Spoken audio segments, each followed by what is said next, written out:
चले आ जाते तो देख लेंगे। शाहिदा अख्तर अली साहिबा। शुक्रिया जनाब स्पीकर। जनाब स्पीकर, हम ऑलरेडी देख चुके हैं कि there is a lot of difference between the have and have not. मेरे ख्याल में तो अगर ये बजट हम एक्सेप्ट कर लें और जब प्रैक्टिकली एम्प्लीकेबल होंगे ये टैक्सेस, तो this difference will be increases. जो पीक होगी वो आवाम की जो चीखें निकलेंगी तो तब पता चलेगा कि मारूजी हालात क्या हैं और हमने यहाँ पे क्या पास किया है। जनाब स्पीकर, FBR आज नैब के नक्शे कदम पे चल रहा है।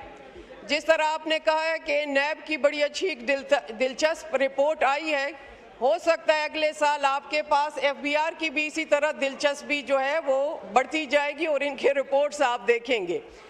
जनाब स्पीकर, कोशिश करूंगी कि वो चीज़ें रिपीट ना करूं जो ऑलरेडी ऑनरेबल मेंबर्स ने किए हैं। एक चीज़ जो हम देखते हैं कि जब भी कोई ख़रीदारी होती है, चाहे 1 रुपये की ख़रीदारी हो, तो उस पे पॉइंट ऑन सेल जो है 1 रुपीज़ FBR को जाता है फॉर वेलफेयर। पहले तो ये बताया जाए कि वो पिछले साल कितने अरब रुपए कलेक्ट हुए और क्या FBR ने उस पर किस तरह वेलफेयर पे खर्च किए। ये चीज़ें हो रही थी ऑटोमेशन के लिए कि ये अपना सिस्टम अपग्रेड करें, और आज जो हम देख रहे हैं कि टैक्स नेट नहीं बढ़ रहा, इंस्टेड के टैक्सेस बढ़ रहे हैं। एक तो इस चीज़ का, फिर हमें आज ये कवानीन में अमेंडमेंट ना पड़ती और ना कोई ऑर्डिनेंस आते। आपका ऑटोमेशन सिस्टम ऑटोमेटिकली इतना ग्रेजुएट होता कि हमारे टैक्सेस जो है वो हम कलेक्ट कर सकते। जनाब स्पीकर, इसी तरह जो FBR के हवाले से जो रिपोर्ट सामने आई है कि इसमें अब इनको और ज़्यादा पावर्स दी जा रही हैं, तो वो कानून साजी अगर देखें तो वर्ड बाय वर्ड मेरे ख्याल में कॉपी पेस्ट है जो नैब का है। इसको भी ज़रा देख लिया जाए, हमें वहाँ पे क्या प्रैक्टिकल इम्प्लीकेशंस हुई हैं कि उसी नैब कवानीन के हाथों सब सफरर थे, और इस असम्बली में बैठ के हमने रेट्रोस्पेक्टिव कवानीन की। कहीं ऐसा ना हो कि आज हम इसको पास कर दें और फिर हमें पीछे जाना पड़े और उस चीज़ों को दोबारा से रिवर्स करना पड़े। ये बहुत ज़रूरी है, देखना पड़ेगा।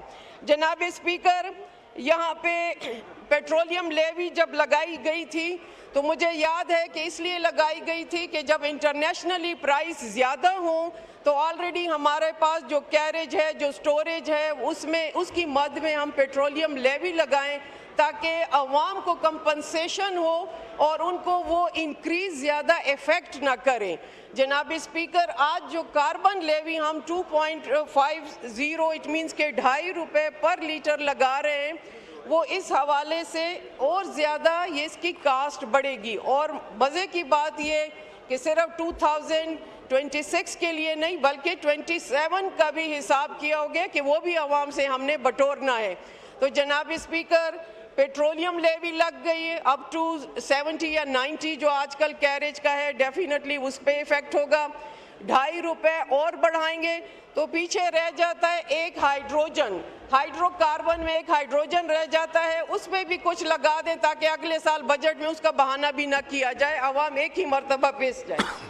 तो जनाब स्पीकर, टैक्सेस ज़रूर हमारे मुल्क का निज़ाम ऐसा है कि इसके बगैर हम कर नहीं सकते, लेकिन जब एक बंदा एजुकेशन प्राइवेट करे, एक बंदा अपना इलाज मुआवजा प्राइवेटली करे, एक बंदा अपने लिए गाड़ी ट्रांसपोर्टेशन का इंतज़ाम अपने और घर वालों के लिए अलग करे, तो फिर रियासत या हुकूमत किस मद में इतने टैक्सेस ले रही हैं।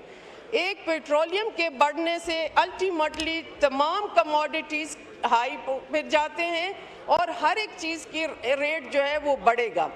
दूसरी तरफ जो ये 2% इन्होंने लगाया था कोरियर के हवाले से, आप ज़रूर लगाएं, कंपनीज पे लगाएं और ऐसा एक सिस्टम हो ट्रांसपेरेंट कि हमें भी पता चले कि कंपनीज जो है वो ऑडिटेबल है, उनसे कलेक्ट हो रहे ना कि कंज्यूमर से। Thank you sir. Thank you जी डॉक्टर।